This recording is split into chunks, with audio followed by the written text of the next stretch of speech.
mulandu wopa agadama, mulandu wopa amatenje, atwaye kusangala achiwanga kupa kwa cheso tumwankanza.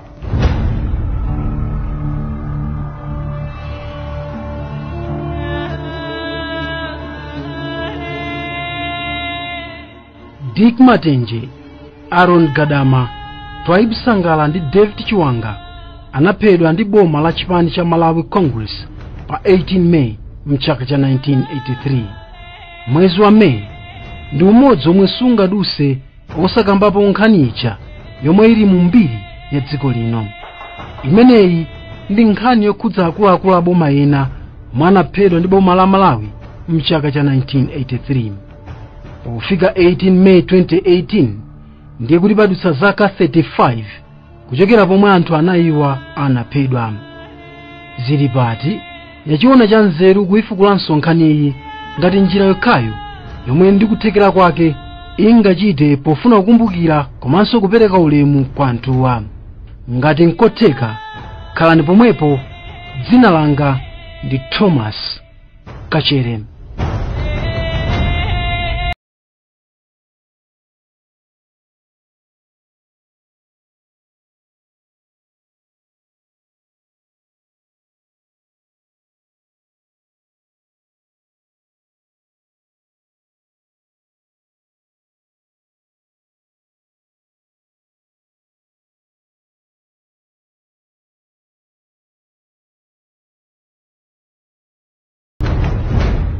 Pa 18 May 1983 nduna zitatu za boma ndi phungu wa nyumba ya malamulo zinaphedwa ndi anthu omwe anatumidwa ndi boma la chipani cha Malawi Congress.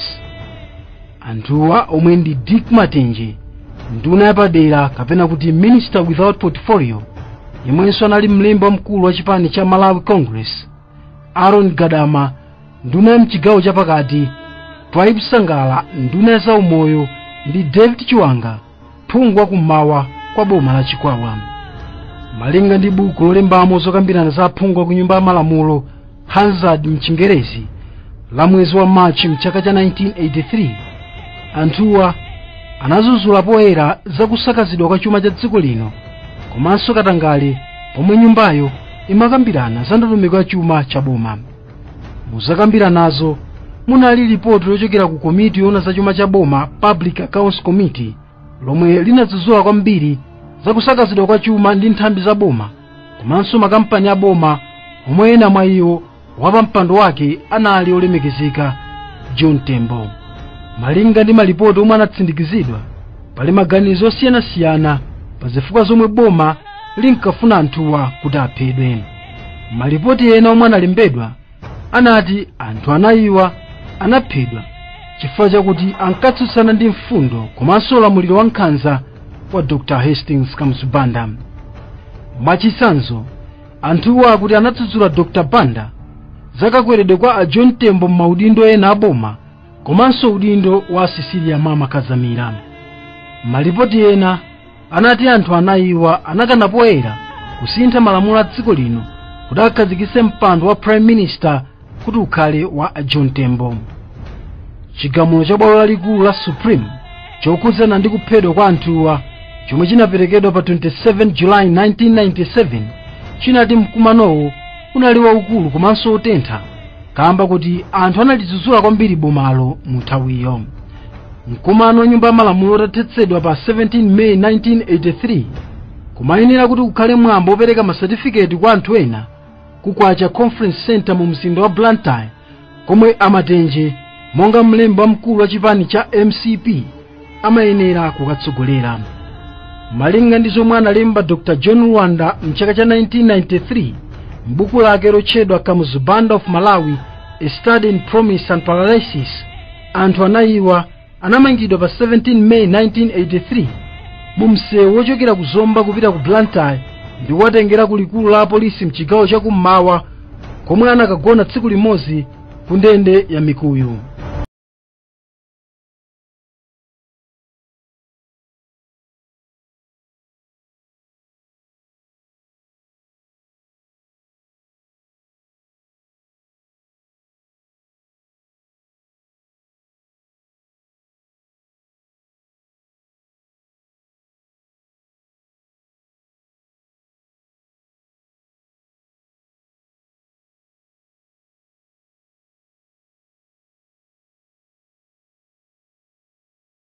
branch kulimbi. Usiku wa tsikulo malinga ndi malipotiwa anthu anayiwa anawatengera kumalo ena atawamanga unyolo ndi kuwatengera kuthambani mboma la Mwanza chakumalire ndi dziko la Mozambique, komwe anakawamenya kwambiri ndi kuwavulaza ndi mahamala mpaka kufa. Kenako anawayika mgalimoto la mtundu wa Peugeot Saloon yomwe nambala yake ndi BF 5343 ndi kuyikankhira ku Pompo ati ichite ngati anachita ngozi pofuna kuthawira mdziko la Mozambique.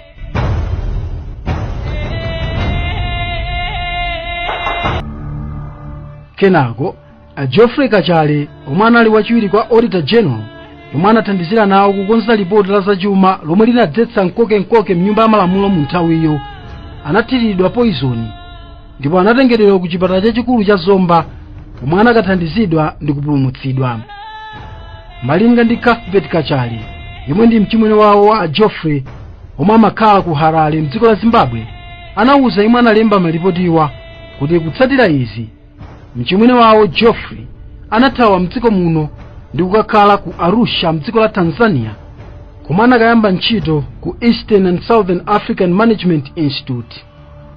Kuchokera mu mzinda wa Harare mdziko la Zimbabwe, Zilipati inakwanitsa kulankhula ndi a Cuthbert Kachale pa nkhaniyi.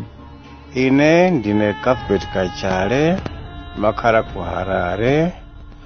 A Thomas Kachele akumiji andifunsa kuti ndithirepo ndemanga pa nkhani ya Mwanza 4 maka yokhudzana mchimwene wanga Mr. Geoffrey Kachale.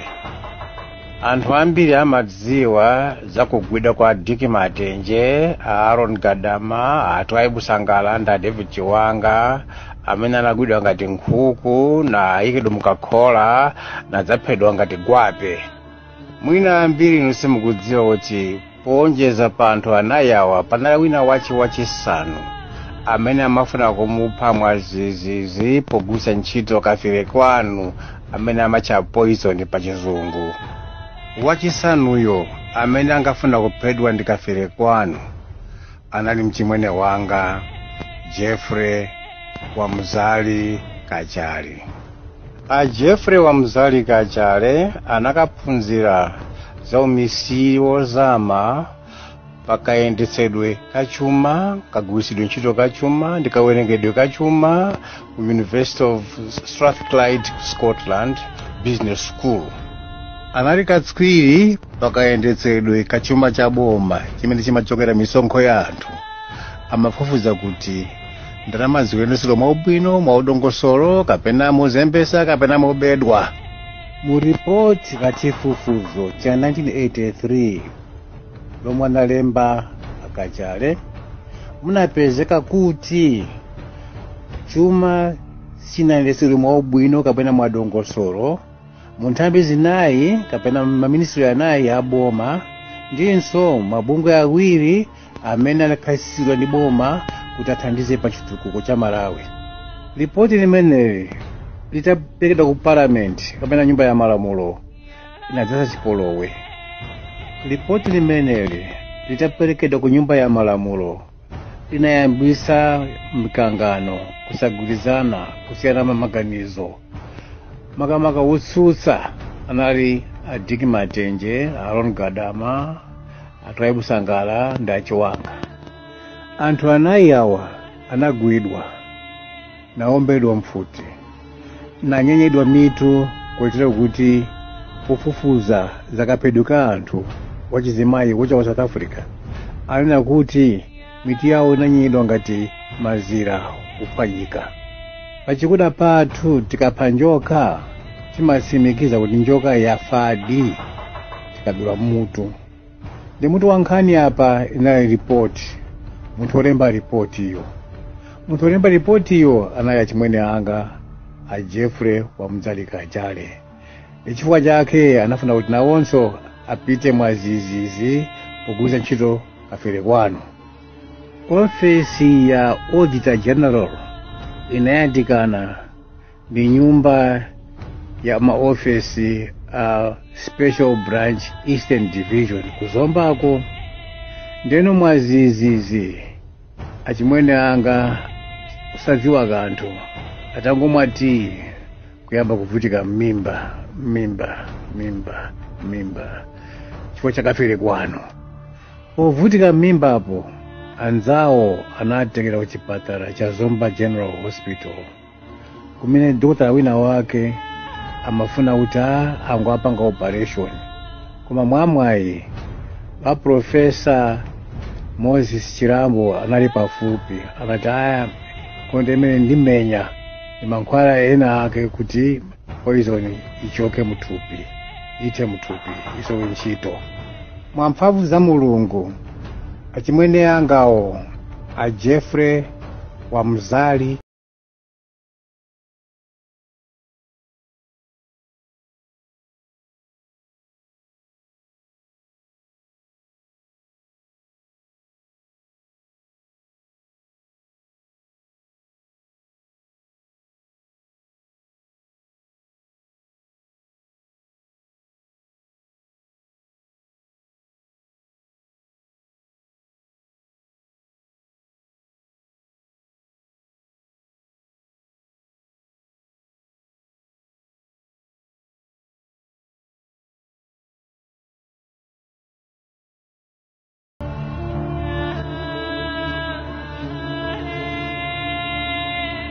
mtolankhani wa newspaper ya New York Times ya ku America Alan Cowell analemba nkhani iyi ndi mutu omwe mchingerezi unati Death Bring Air of Menace to Malawi. Iye anagwirisanso chithunzi cha mwambo oyika m'manda ndunazo pa nkhani iyo. Mukulemba kwake iye anati bomalo linati anthuwo anali mgalimoto lina lomwe linachita ngozi pogwera ku phompho. Mtolankhaniyu analembanso kuti ambali ya boma sanalongosole bwino za nkhani iyi, komanso kuti katswiri wina wakunja anati matupi anthuwo anali ndi mabala azipolopolo, komanso kuti boma silinapereke chifukwa chomwe abomawo sanapangire mwambo wa boma olemekeza anthuwo monga zimayenera kukhalira nduna zikamwalira. Iye anapitiriranso kulemba kuti zinali zodabwitsa kwambiri kuona kuti aboma sanakapereke chipepeso chilichonse ku mabanja ofedwawo.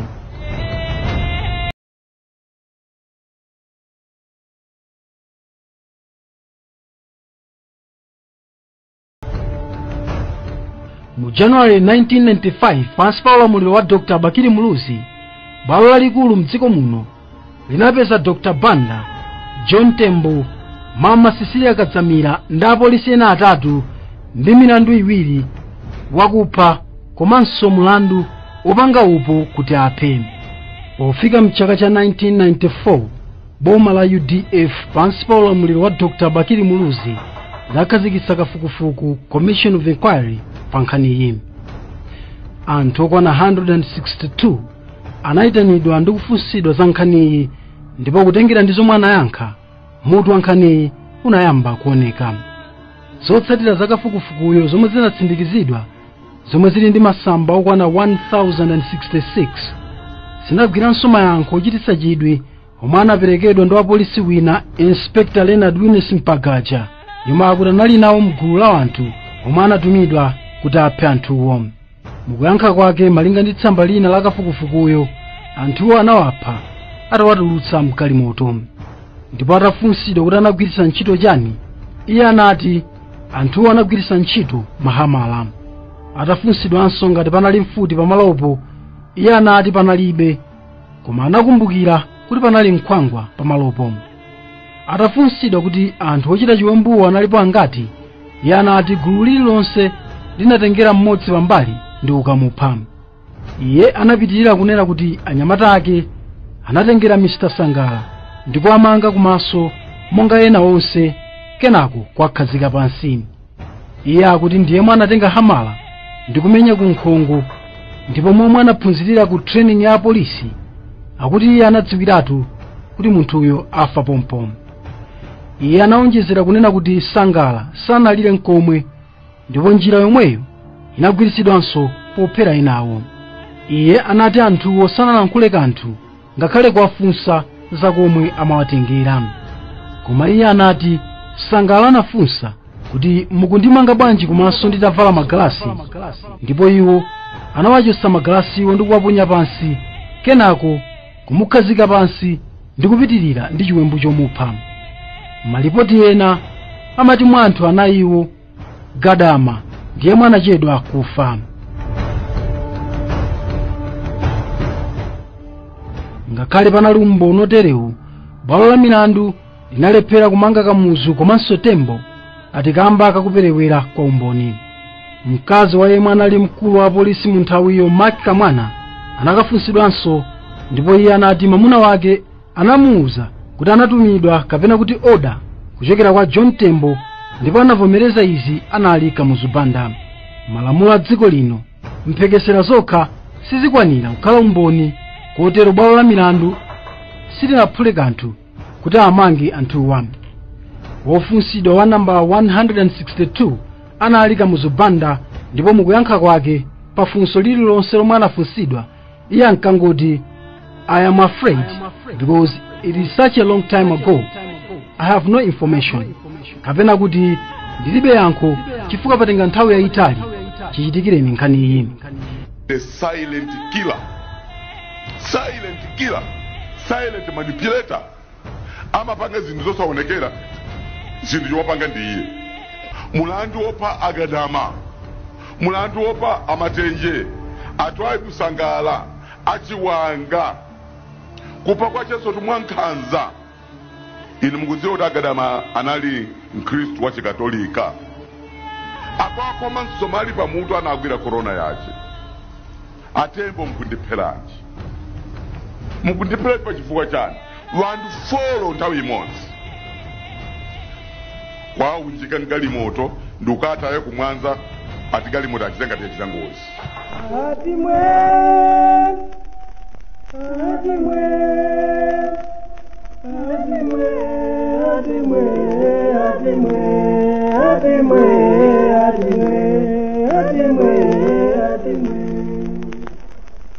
Mkulu waseme wasalumbiliza Yesu na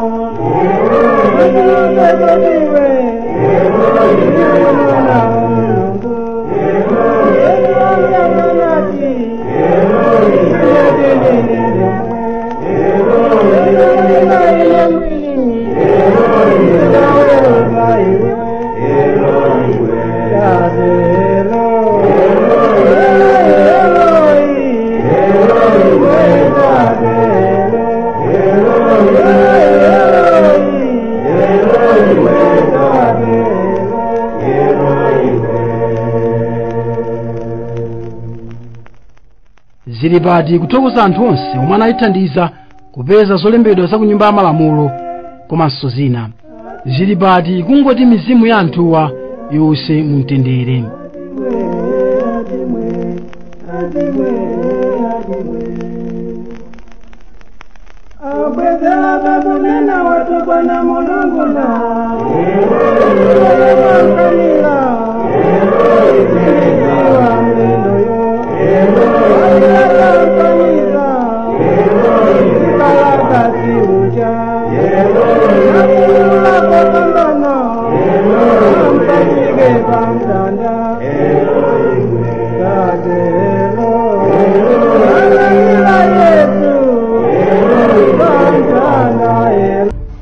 Mulandu wopa Agadama, mulandu wopa Amatenje, atwaye kusangala achiwanga kupa kwa Chesotu Mwankhanza, vandu folo nthawi imodzi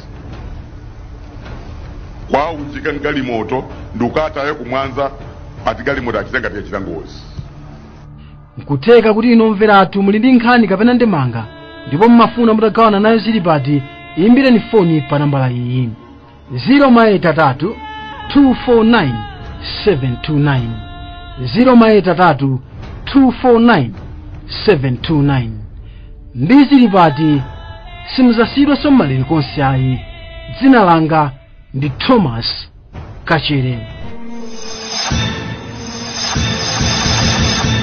Nani wanzeru hakuziwa hizi, nani wanzeru, nani wanzeru hakuziwa hizi, chera ni kutumumve.